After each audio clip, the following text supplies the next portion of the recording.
We are in Pisa Cathedral. The current phase of restoration started 4 years ago, with workers using traditional restoration techniques. But this could soon change thanks to innovative materials being tested.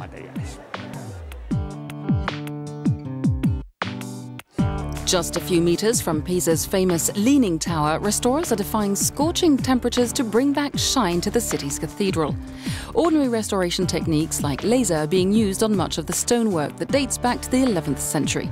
But a brand new technique is also being used, a new material made of innovative nanoparticles meant to consolidate the inner structure of the stones. It's being applied mainly on marble.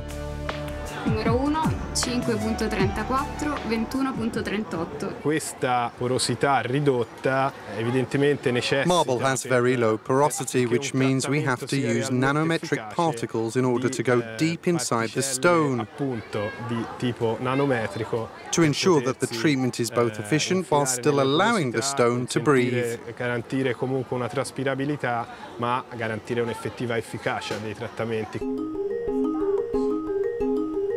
The material developed by the European research team includes calcium carbonate, which is a mix of calcium oxide, water and carbon dioxide.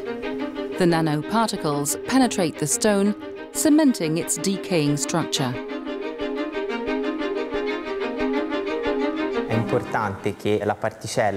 It's important that these particles have the same chemical nature as the stones that are being treated, so the physical and mechanical processes that occur over time don't lead to the breakup of the stones.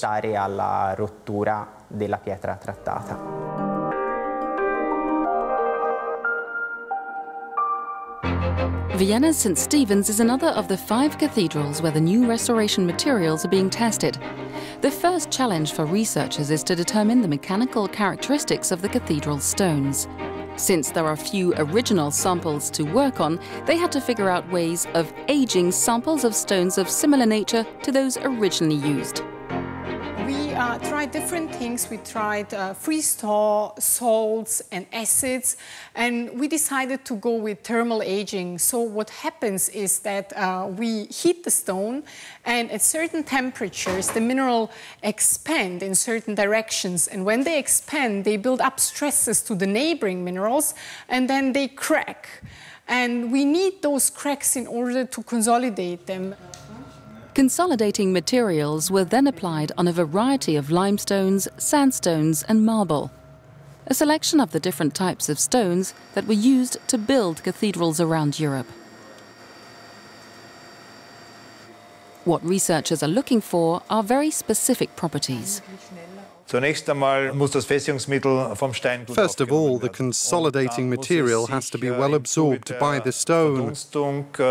Then, as it evaporates, it has to settle properly within the stone structure. It should not shrink too much. All materials shrink when drying, including consolidating materials. They should adhere to the particles of the stone, but shouldn't completely obstruct its pores. Further tests are underway in cathedrals across Europe in the hope of better protecting our invaluable cultural heritage.